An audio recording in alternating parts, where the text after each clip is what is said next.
back to this one. So When you're talking about the peripheral you're playing on.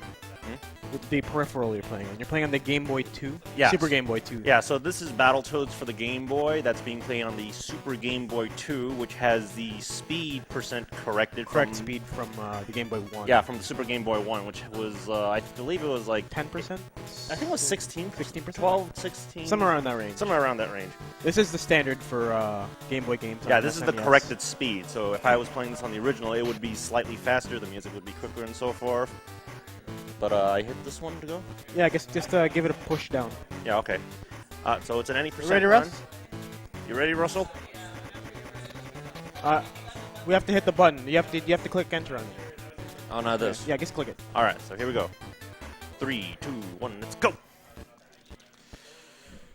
It didn't go through. Oh, Hold on. Reset it. Flip it upside down. Oh, there we go. You have to hit it harder. no, I think flipping up. You gotta depress it. Depress it. There we go. Wow, that's a Hit really. it again. Okay, there. All right, so that was a little odd there. So I'm gonna try and slam this. Yeah. All right, ready. All right, 3, 2, 1, let's go. There we go. So we want to skip the cutscenes there, and this is Battletoads for the Game Boy. That's different from the original NES one. Same name, same cover, different game. And what I'm doing for the majority of the game is doing these jump punches because they are really, really powerful and fast. But you don't want to mash the button too fast, otherwise your Toad's arm will lock up, and that makes it not so fast. So we want to kill those in one jump. Ooh, that was bad input. So that's the Batman right there. We're going to kill him try and kill this spaceship first. So we're doing it really, so it's really slow right now. The fastest time for this game is sub 10 minutes. By me. No, I'm joking. Yeah, totally by Totally by Safety me. Net. No. So we're already at General Slaughter. Just time the punches, and he will go down. And that's the end of the first level. Unlike the other original Battletoads, the iframes of the bosses are actually really short. You can juggle them for pretty much all Yeah, pretty their much. health. So right here we're at Volkmaier's Inferno, or a representation of it, because it plays pretty much like that. So we're just going to dodge all these birds, and we're not shooting the birds at this moment to save on the frames. Also, check out that parallax scrolling on the Game Boy game. Yes, so I'm going to start shooting the birds right here to try and load the... Oh. It's tough, because if you shoot the last 4 birds, it loads the goalpost faster. I'm going to charge shot the sunfish ship.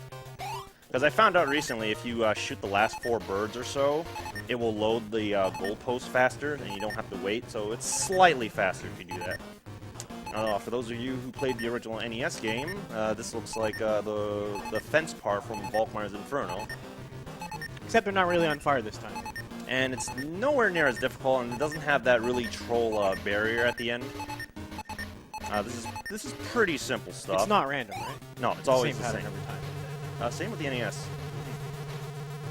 So that sunfish ship usually takes like a second or so to like open its mouth to fire the charge shot, or for you to fire the charge shot. So 27 rats are going to come up, and number 7's here. 8, 9, 10, 11, 12, 13, 14, 15, 16, 17, 18, 19, 20, 21, 22, 23, 24, 25, 26. Oh, didn't get it. If you kill the last 3 rats, it loads the goalpost faster. So right here, this is where the major time save is, by mashing the button to destroy the turrets as quickly as possible. And then we destroy the main cannon here. Ideally, you want the boss to stay still so you can just miss Exactly. as least shots as possible. That was pretty good, though. And that was kind of slowish. So my favorite level here is the fire in the sky. It's just straightforward, just run and punch. Run and punch, Toad. So there's a thing in this level that you'll notice is that when you do a jump punch, it actually pulls your Toad forward if you're jumping forward as well. Gonna do a little hop here. Just knock him off, jump again, and jump off. Combo the tornado in the face. Combo these in the face if the... Some angry Quagsires right there. Yeah. The jump button or attack button would like to cooperate. I found out recently you can actually bypass that that tornado, but I don't know how I did it. So this is the boss. We want good RNG where he stays on to the right. Clearly, he did not give me the good RNG, but that's the end of that. Another thing to note is that you want to be on the far right of the screen by the time the score loads up, or is fully tallied. If it walks to the right at the end. Yeah, because the level does not load until the next screen, or until the score is done. Didn't count my 1, 2, 3.5. Oop. So these blobs right here, I want to do a jump punch into them so that it kills them faster. Why'd the screen go dark? Whoa. I don't know. Sorry, that really threw me off. Alright, so now we're at the jet skis. Get through the jet skis! And so this is like Surf City, where you gotta dodge logs, whirlpools, tentacles, and rats. If you're wondering why he's staying in the air, it's because when he's on the ground, it makes a splash, which Yes. is an extra sprite for the game to load. He's going to try to stay in the air to have as few splashes as possible. Yes, and another thing that was an oversight is that there's this hover exploit. Normally when you jump, you would just bounce like this, but after immediately jumping, if you press the jump button or let go and jump again, you can actually hover for a bit. And why is it doing that? I have no idea. What's going on? Whoa, whoa, whoa! Why is the TV freaking out? Sorry, That might be a connection. It's not showing on. It's only showing on our side. Yeah, it's weird. Yeah. I'll fix that for the next game, but I've never seen that happen before. Anyway, yeah. So this hovering exploit bypasses a lot of the obstacles, and this is damn. That's really throwing me off.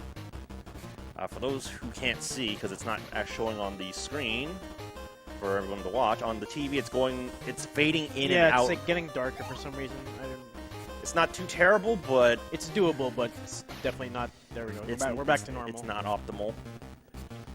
Oh yeah, so only those first two segments were the only real challenge there. These next two parts are not so much. You can pretty much just dodge. You don't have to do this hovering this exploit, but you don't cause all that splashing that gives the game a little bit of difficulty, because you just lose frames. Also, you mentioned the parallax in this level, which is actually really impressive for a Game Boy game. Yeah, like 3-4 layers in here. Yeah, 4 layers. Alright, so we're at the end. Normally, if I had the health, I would go forward, so I got to play it safe here. So by mashing the attack button and the jump button at the same time, you can quick mash this boss. If I had the health, I could have got like 3 hits off. So we're going to attempt an out-of-bounds trick here after we entered into the boss intestine, so let's hope that we do it. There's one right here. Nope. Got 2 more chances. Got 2 more chances. Okay, that was bad. Oh. Oh, this is a noob run. This is a noob run, no out-of-bounds. No out-of-bounds clip. To do the out-of-bounds trick, there's a certain part of the ceiling that you have to jump into in order to clip into it. I discovered that when I played this when I was 7, and pretty much this invented a whole new category for the game.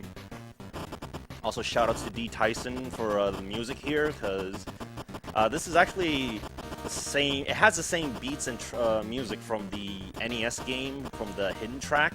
Yeah, it was an unused. Yes, an unused track. I didn't realize it was the same soundtrack until D. Tyson brought it up. So it was interesting that that music track got into this game. Also, shout out to David Wise. Yes, he's great. Great composer. So we're just racing through here, nothing much. We could do the out-of-bounds clip around these parts as well, but it's not as good or useful or safe. Because if he gets hit by the ball, it's instant death. Oh, the Tuma? The Tuma. He's not the Tuma. It's a Tuma. Yeah, so there was a tricky jump right there, and the screen's flickering again. But yeah, if you do the out-of-bounds trick wrong, you can actually soft lock the game. So that's why you don't try to do it here. Pretty much the early part, there were 3 parts you can do early on to do the out-of-bounds. But we're at the end as we hit the goalpost and jump off our way to victory. The Tuma explodes. Yes, it couldn't handle it. It was all hasta la vista, baby. So now we're in the Wookiee hole. And this is much more fun than the one on the NES, because you actually have control of how fast you go. 'Cause Yeah, in the NES was like an auto-scroller pretty much. Yeah, which that was just boring. I mean, But this one, you have control on how fast you go. So we're using the kick button here because not only does it let you move fast, it also has a pretty big hitbox. That was good RNG except for the fact I missed it. Those blobs, oh, good RNG. that's good RNG. Yeah, I want the blob to go to the right so I don't have to chase after it. So here we fight Big Blag. Looks like a pro wrestler here.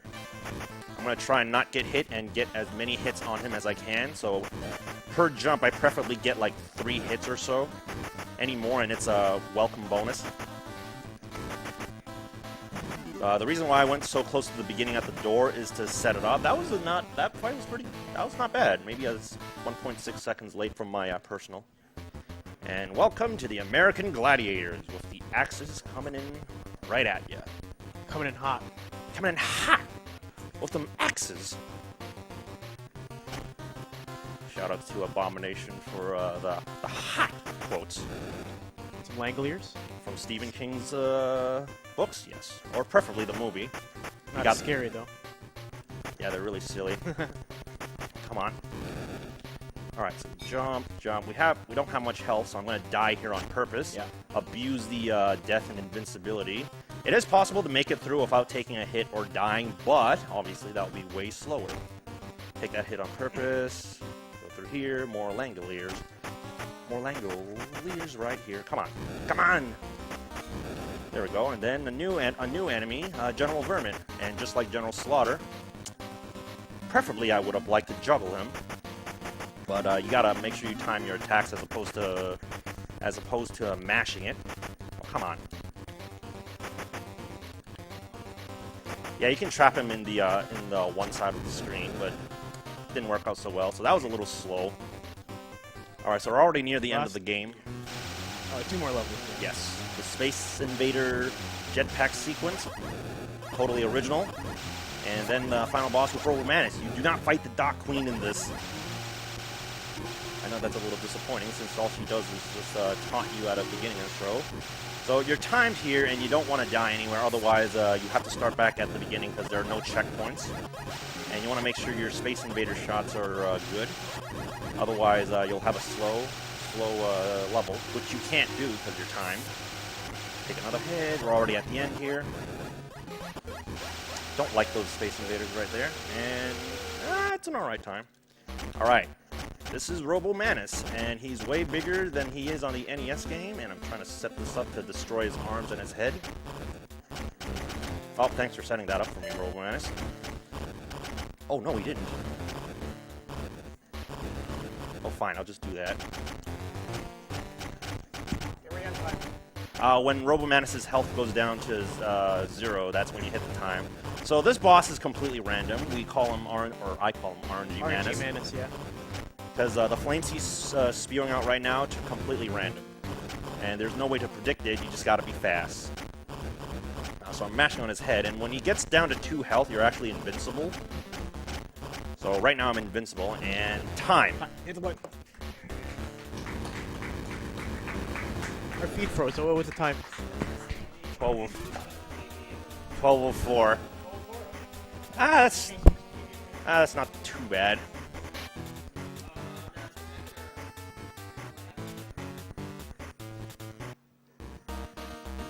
And that's the game right there. Sucks that that we didn't get the out of bounds trick, but it's not too easy to do, and it's not too hard to do.